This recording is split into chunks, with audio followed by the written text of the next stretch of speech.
Maganda kung tingnan, pero mahirap bang linisin ang polycarbonate roof? Narito ang mga paraan kung paano linisin ang iyong skylight roofing. Ang paglilinis sa polycarbonate ay madali, pero dapat tandaan ang mga bagay na ito. Una, kung maglilinis ng bubong, huwag umapak sa mismong bubong dahil ito ay madulas.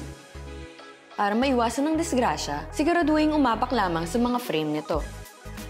Sa paglilinis ng polycarbonate, hindi kailangan gumamit ng kahit anong sabon or gamit panglinis, gaya ng sponge, brush o basahan, lalo na ang mga panlinis na may halong kemikal, gaya ng bleach o alcohol.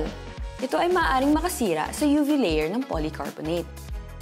Gumamit lamang ng pressurized water para linisin ito. Pagkatapos malinis gamit ang pressurized water, huwag itong punasan para patuyuin. Hayaan lamang itong matuyo sa hangin. Tandaan na ang paglilinis ng polycarbonate ay hindi madalas. Linisin lamang ito kung napansin na ito ay madumi o kaya ay pagkatapos ng bagyo o anumang sakuna.